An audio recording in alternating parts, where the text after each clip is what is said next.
We need to move on to the facts. Facts are, PLAs do not cost more money. They use apprentices, and that actually reduces cost. They follow prevailing wage laws. Prevailing wage laws is what governs the wages on the campus projects and public works projects. And all they have to do is follow that and hire apprentices, and guess what? Their cost per hour goes down. Cost per hour goes down, what happens? Cost of the project goes down. What doesn't happen, though, with the PLA is they don't get to pay cash to the workers for their benefits. They actually have to give them benefits. Imagine that concept. Imagine that somebody comes here and goes to work and they actually get health care and pension benefits instead of cash on their checks. I mean, how can you cheat? You can't cheat. That's why it's required. I got a lot more. I'll cut it short. I know we're in a hurry here. But apprenticeship programs do a lot of other things too. They hire, you know, with the apprenticeship programs, minorities are included, women are included, helmets to hard hat, local hire. It's in the PLA, local hire. Community workers, people that are out of work, they're the ones that are getting put to work here. As far as apprenticeships, one other thing on apprenticeships, I'm not sure if you're aware of, a lot of companies put on a few extra apprentices or a few extra workers when they get a big job. What happens when they finish that job and they move on? They lay off those people, the people in the community. Okay, all right. Well, thank you. I urge your vote yes on this. Cut through the emotion. Let's move on. Thank you.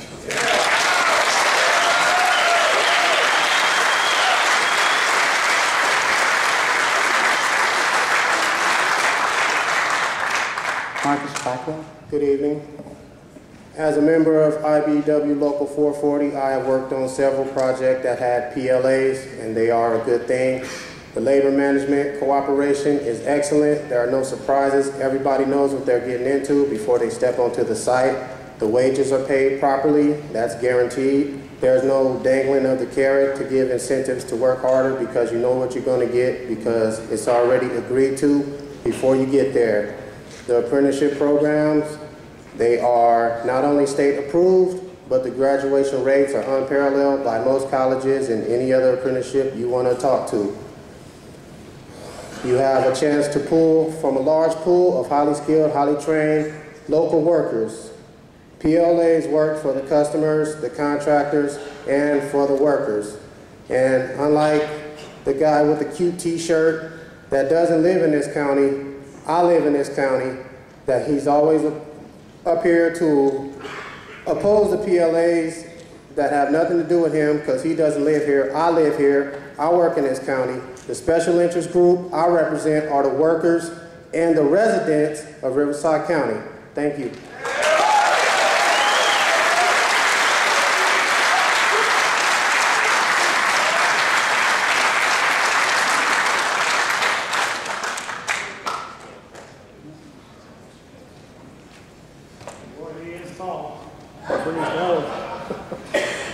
Madam Chair, members of the board, Chancellor Gray, and campus presidents, it's a pleasure to be here tonight.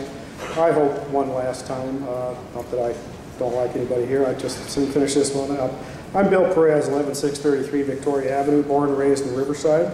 I'm the Executive Secretary and Business Manager for the San Bernardino Riverside Building and Construction Trades Council.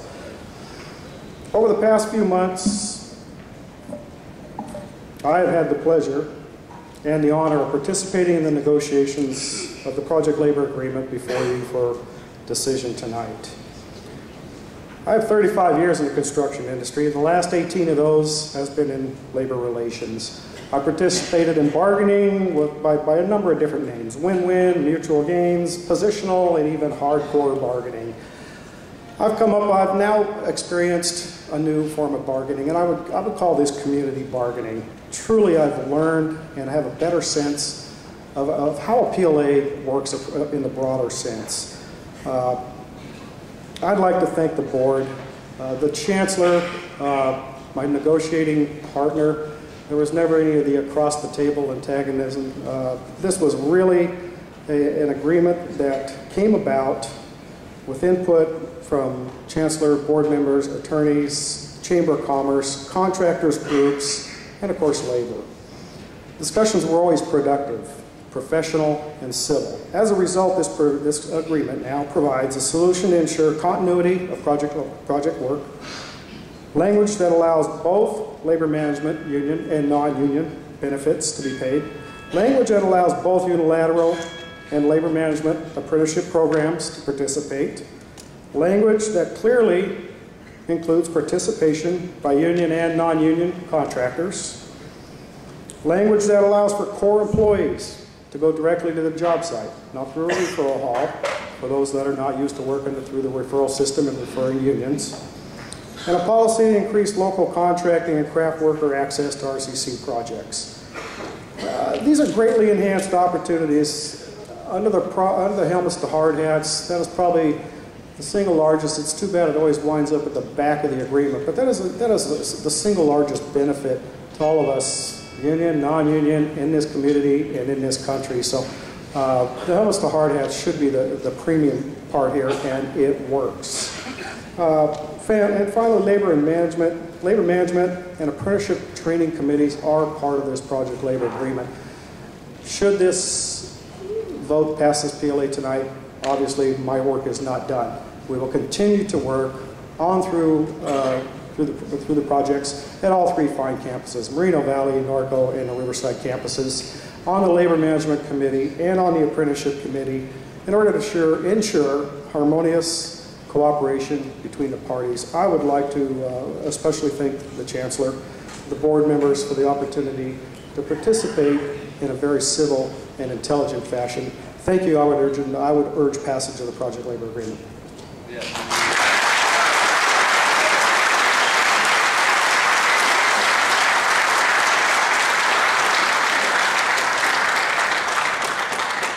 Ladies and gentlemen, your board needs a break. And we are going to take a break for approximately 8 or 9 minutes. Be back in your places. We will reconvene at 7:10. Thank you very much.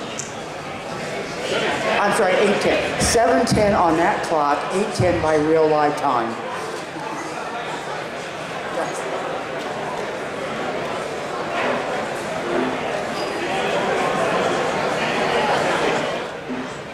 Richard Markson, John Hamo, and Professor Mark Selleck.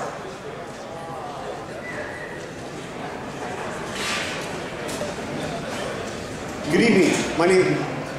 I'm going to ask for your cooperation, please, in not talking at this time. We do have a speaker at the podium.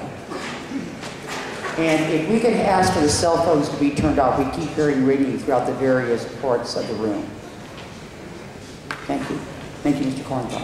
Good evening. My name is Kevin Kornthal. I'm the Executive Director of the Associated Builders and Contractors California Cooperation Committee. I'm happy to have the opportunity to offer our perspective on project labor agreements. Simply stated, we oppose them because they do not guarantee labor compliance, respect workers, or hold contractors accountable. A little background on ABCCCC. We're a 501c6 nonprofit corporation established pursuant to California labor law under the California Department of Industrial Relations. Our mission is to support the state's efforts to monitor and enforce prevailing wage laws in California, ensuring that labor compliance issues are being met on public works projects, and that contractors are being held accountable for compliance with all labor laws. Project labor agreements do not deliver quality or accountability. There are many examples to prove this point. Let me share one with you now. In the summer of 2009, ABCCCC funded an independent labor compliance audit on the City of Milpitas' $39 million library and parking garage project. Milpitas, located in Silicon Valley of Northern California, the project included a project labor agreement, and city officials boasted that it was a great success. ABCCCC decided to fund an independent labor compliance audit to determine if that was the case. The audit, in fact, identified 56 potential labor code violations. We submitted the audit findings to the California Department of Industrial Relations for review and action. In December of 2009, following their review, the state sent warning letters to 8 contractors correcting them about state law in regards to requesting apprentices, the proper ratio of journeymen to apprentices, and specific use of apprentices. These warning letters were sent in lieu of fines or penalties